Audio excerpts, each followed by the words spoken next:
So we're coming to the end of COVID. A lot of people have gotten their vaccines or will be getting their vaccines soon, and their government has extended forbearances for mortgage holders with federally backed mortgages through the end of June 30th of 2021.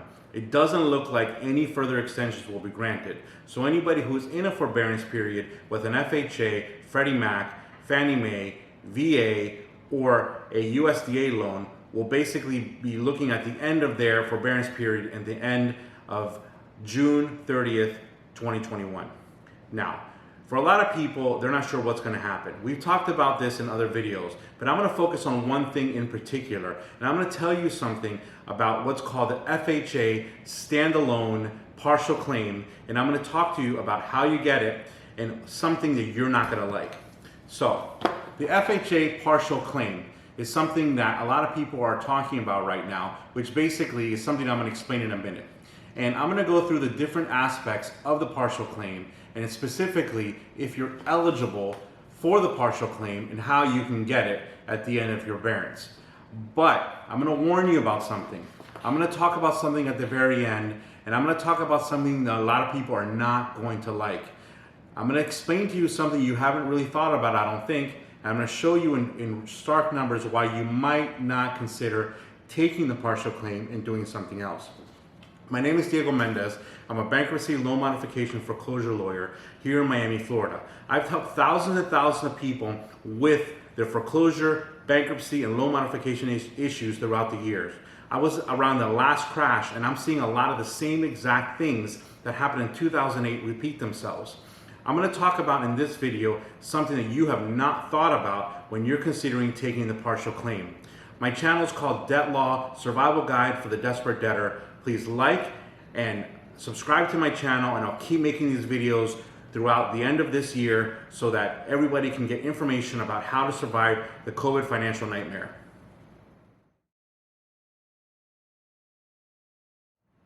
So the talk around town right now is all about the partial claim. Partial claim. Everybody's talking about the FHA partial claim.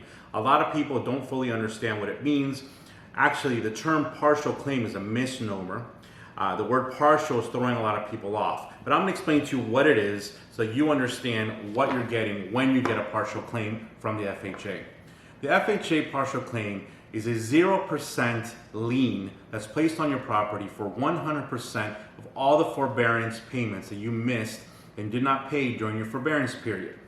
It is a lien that's placed at the end of the loan, so when you sell or refinance, that's when you have to pay it off. You don't have to come up with any money right now. You just keep paying your mortgage as if nothing happened, and at the end, you come up with the money either through a sale or through a refinance, and you pay off this lien.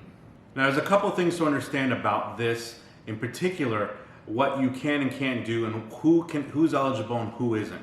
Number one, and the obvious thing, but a lot of people aren't really thinking about that, only FHA loans are eligible for the partial claim. So you have to have an FHA loan to begin with.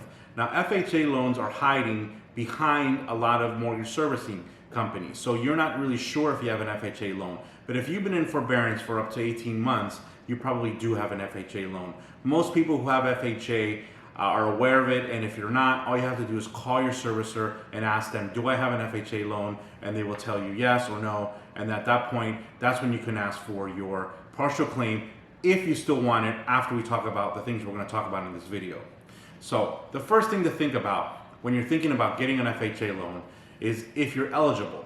So the only people that are eligible to ask for an FHA partial claim are people who are current or less than 30 days delinquent on March 1st, 2020. So on March 1st, 2020, if you entered into forbearance and you were current at that time, that means you were paying on time, or you were only less than 30 days late, so only a few days late on March 1st, then at that point you would be eligible for a partial claim FHA standalone partial claim. So that's the first thing to think about. If you were current, then you can ask for the partial claim and you might be able to get it at the end. Now, the next thing to think about is whether or not you live in the property, because only owner-occupied properties are allowed to have an FHA standalone partial claim. That means that if you've rented the property or you're no longer living in the property, you do not qualify for this type of standalone partial claim lien at the end of your property, at the end of your mortgage. So the property has to be owner occupied. So that's something that you need to talk about with your bank, to your bank, and explain to them that you are living in the property and owner occupied, so therefore you are eligible for the FHA standalone. Now the next thing to think about, and what you're going to be talking about with the bank when you're applying for the FHA standalone partial claim, is you need to show them that you intend to repay the mortgage at the original rate that you were paying before you took on the forbearance. This is really important. You have to tell the bank that you intend to keep paying the original mortgage payment. Therefore, they will let you out of forbearance and they'll give you the partial claim at the end. So this is something that the bank's going to ask you. You're going to say, yes, I do intend to pay, and therefore you're going to get the claim. Now, the last thing, and this really isn't going to affect a lot of people, but it might affect you, especially if you don't owe a lot on the mortgage. The total amount of the partial claim has to be less than 30% of what's owed on the mortgage. So what that means is that you cannot have a huge forbearance amount that is more than 30% of what you owe total on the mortgage. I'm going to explain that with real numbers in a second. And remember, at the end of my presentation here, I'm going to talk about why you might not want to get a partial claim, and something a lot of people are not talking about when they are getting their partial claim at the end of their forbearance period. The last thing to think about when you're applying for a partial claim with FHA is whether or not the total amount that you owe on the forbearance is less than 30% of the total amount of your mortgage. What that means is that if you owe more on the forbearance than 30% of your mortgage, you do not qualify for a partial claim. So we're going to look at real numbers, and I'm going to explain to you what this actually looks like. I have an example here of basically a person with a $175,000 mortgage with a $1,500 a month principal, interest, and escrow payment. Now this person was in forbearance for a year, for 12 months. So at the end of their 12 months, they owe $18,000 in forbearance. Those $18,000 are what they're going to be asking the FHA to be looking at when they're asking for the lien that's going to be placed at the end, called the FHA standalone partial claim. So 30% of $175,000 is $52,500, which is down here. $18,000 is less than $52,500. So therefore, this person, Mr. Harry Homeowner, is able to get a standalone FHA partial claim for his mortgage and his forbearance period. Now, the question to ask at this point is whether or not this is a good idea. Now, back to what we talked about at the beginning, the part that you're not going to like. So, I'm gonna first go over what would happen if you never got into your forbearance. That you basically continued paying normal, or you saved the money of the forbearance and you paid off the total amount that you were owing at the end of the forbearance and made your mortgage current that way. So in this situation, the person has a $175,000 mortgage. He was in forbearance for 12 months. He owes $18,000. If he continued making those $1,500 a month payments for the year, or at the end of the forbearance period, wrote a check for $18,000, he would have paid off approximately $300 a month, and I'm making that number up. It could be more, it could be less, but I'm just going to use that number. He would have paid off $3,600 of principal. Of the $175,000, he would owe $171,400 on his mortgage. At the end of his forbearance period, he would have paid down his mortgage to $171,400. He started at $175,000. Now, we're going to look at that exact same example for somebody who didn't pay off the mortgage, who took the entire amount of the $18,000 and instead of paying it off, took the standalone FHA partial claim. In that situation, basically what happens is it's a 0% interest lien that gets put on your property. That's added to the principal. So what happens here is the $18,000 is added to the $175,000. So you can kind of see where I'm going with this, but I'm going to show you the numbers and you're going to be shocked. When that happens, the principal that is owed is now $193,000. So I'm going to put these numbers side by side so you can look at them. The person that did not take the standalone partial claim and paid off his mortgage now owes $171,400. The person who took the standalone partial claim owes $193,000 on their home.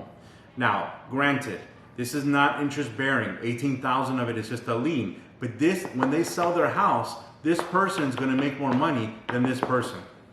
The $171,400 person is going to make a lot more money in the sale of their home than the person who owes $193,000. So that's something to think about. A lot of people have not thought about this when they're considering taking the standalone FHA partial claim. They think it's a game. They think they're going to take that money, take the lien, and just run with it. Now the problem is that that's real money, and that's all interest for the most part.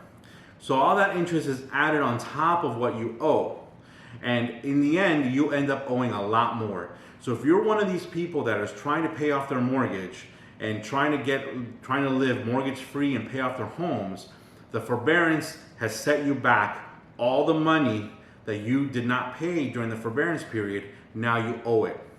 This is a big deal for a lot of people. Now I understand a lot of people had to take this because they had no choice. But there's a group of people that took this just because they had the opportunity to take it. A lot of people took the advantage of the system for good or worse, good or bad, not making any judgments. We all do what we need to do in this life.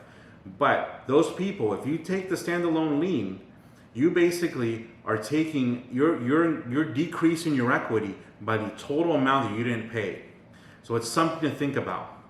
Remember, it's 100% of the interest, the principal and the escrow you didn't pay. It's a huge amount of money that's added to the unpaid principal balance, to the total amount. Your total amount that you owe is going to grow. And that's something to think about when you're considering taking this. Again, my name is Diego Mendez. I'm a bankruptcy, loan modification, and mortgage lawyer here in Miami, Florida. I've helped a lot of people with these type of situations, and I'm spending a lot of time reading and analyzing these trends and things that are happening. I'm having a lot of my clients come in now with these standalone partial claims, and I'm looking at them and I'm seeing what it is they're being offered. And yes, it's true. The lien is there. It's very real. However, a lot of people aren't thinking about what this actually means. This is a new debt. This is something new, and your debt has grown by the amount of money that you did not pay during the forbearance period. For a lot of people, this is a big deal. When you're considering taking the FHA standalone partial claim, make sure that you analyze what it's actually doing to the unpaid principal balance and how much you're actually going to owe when it's all over. That's it for now. Please subscribe and keep watching and liking my videos. Debt Law Survival Guide for the Desperate Debtor. I'm going to keep making these videos for everybody to watch and to learn about all the things that I'm seeing on the ground as I'm working with homeowners and mortgage owners and people who are in debt and people who are having issues with their mortgages. My name is Diego Mendez. Thank you very much for watching, and I look forward to seeing you next week, every Monday and Thursday for Debt Law. Thank you.